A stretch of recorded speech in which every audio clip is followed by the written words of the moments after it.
Britain's Prime Minister, the Right Honourable Winston Churchill, visits Canadian troops of the 8th Army on his tour through Italy. Mr. Churchill has good news. One has great hope that the time of our toils and labours may be much nearer its conclusion than we have hitherto allowed ourselves to hope. It is the most representative of all the British armies of the strength, variety, loyalty, elasticity, integrity, and unity of the British Commonwealth and Empire. The Canadians, I don't know whether it fell to your lot, long guarded the capital of the Empire. They thirsted, when the danger of invasion passed away, they thirsted to go forward. They had a long wait, but their turn has come. And whether here or on the fields of Normandy, they are everywhere showing those splendid fighting qualities, that genius in combat by which the road to victory is most quickly built. I wish you all good fortune, all success. God bless you all. Cheers for the Prime Minister! Hip hip! Hey! Hip hip! Hey! Hip hip! Hey!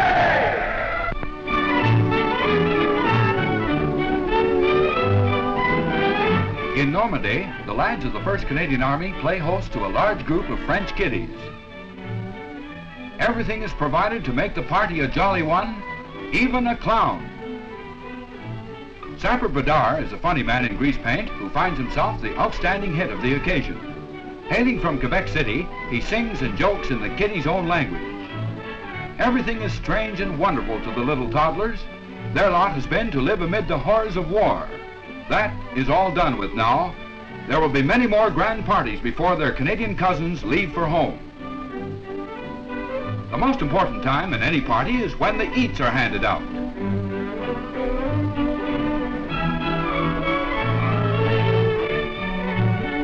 And what eats? Marvelous things called donuts and tasty tidbits some of the little people have never tasted before.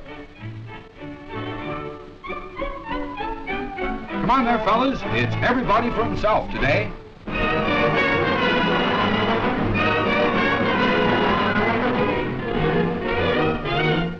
With the Falaise Gap closed, utter confusion reigns within the encircled German 7th Army. After mercilessly pounding the crumbling enemy ranks with rockets and shells, Canadian infantry move in to capture the remains. Caution is necessary because the enemy still shows his teeth. Occasional futile counterattacks still are attempted in an endeavor to break out of the hell on earth. Most of the men are only too eager to give up. Russians pressed into labor services give our men valuable information regarding enemy positions. Nazis are then blown out of their holes with machine guns.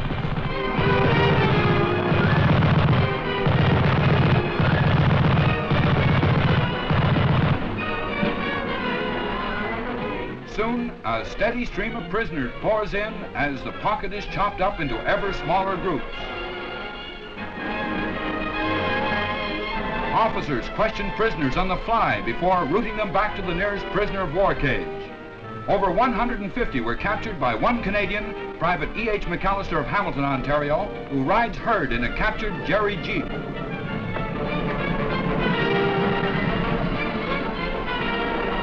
When all the counting has been done, the Falaise pocket has yielded between 42 and 45,000 prisoners. They trickle in groups back on the lines of communication to the first large concentration area, which is at Corps. There, they are documented. They are then left to await the next stage of their journey. One 13-year-old Ukrainian works as stable boy. A German doctor bandages a cut finger. With supply lines cut and food non-existent, some of the Jerrys haven't had anything to eat or drink for several days. Ravenously, they eat whatever's handed to them by their Canadian captors.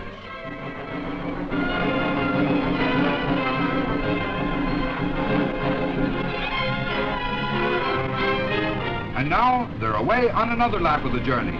The next stop is Army, and from there, imprisonment for the duration.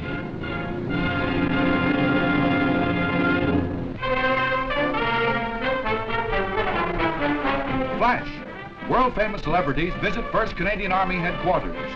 Captain the Honourable Anthony Eden, Foreign Secretary of the British Cabinet, is welcomed by General Crerar. Always a favourite in Canada, Anthony Eden renews old acquaintances and forms many new friendships at Army headquarters. Prince Bernhard, Prince Consort of the Netherlands, is in France to inspect Dutch troops under the command of the 1st Canadian Army. He is OC Dutch Forces of the Interior. Before visiting his countrymen, the Prince pays his respects to General Crerar. The Guard of Honor, which will accompany him on his tour, is inspected at Army headquarters.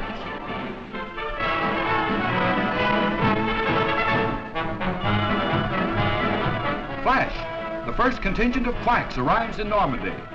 All are in excellent health and spirits. The only complaints are the Normandy dust and a few red noses from the intense sun. Their first question on landing is, where's the Canadian front line? There's no more feather beds for the duration. It's camp kit from now on. The girls are here to take over clerical duties at first echelon.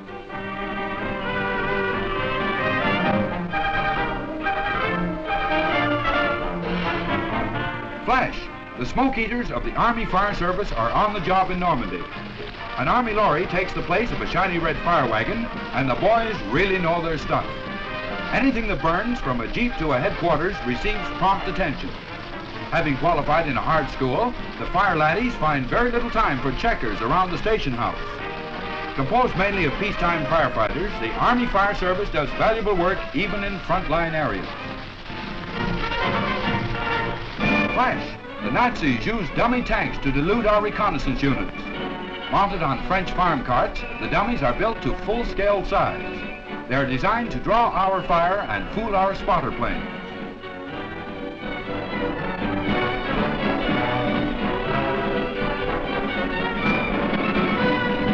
Flash, flamethrowers are used in the advance in France.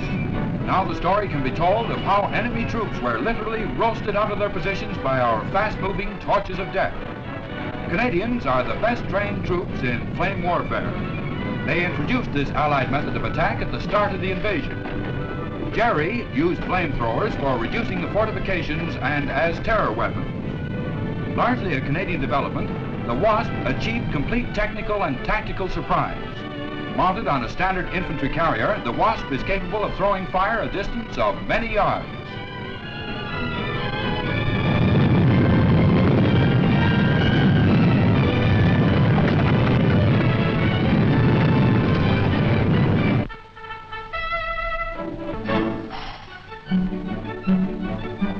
In Vancouver, British Columbia, wartime speed is applied to constructing a complete bungalow in only 8 hours. 72 workmen arrive as the clock strikes 9. The project starts from scratch and material arrives for the laying of floors and raising of joists.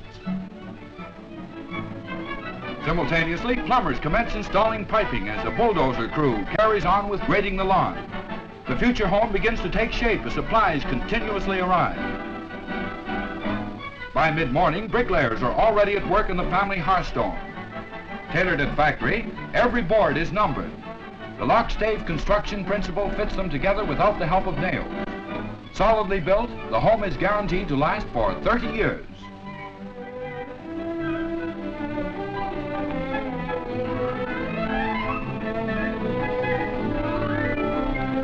By noontime, the bungalow is half done. It's time out for a half-hour lunch before the job goes into its next phase, the raising and installing of the gables.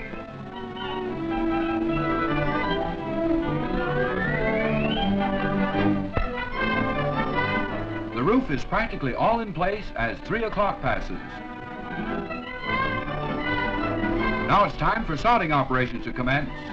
No seeding or keeping off signs, the lawn is tailor-made too. Using spray guns, painters are allowed 1 hour to apply the first coat. Functioning smoothly like an Army organization, the workers seldom get in each other's way. The last word in electrical work savers are moved into place.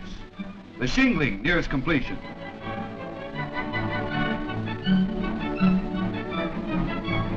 Five past 5 and the work is almost finished. The estate agent turns their new home over to Mr. and Mrs. Harry Kalick and family. Harry's a welder at the Bédard shipyards, and his wife works in the Boeing aircraft tool room. They are mighty happy to be able to move into their new home without losing precious work hours. Costing less than $5,000, the house that Johnny Canuck built 8 hours ago was a vacant lot. It's a world record for this type of construction, which holds great promise for post-war housing. There's nothing like a cozy spot to hang the hat after the big job's done and we're all home at last.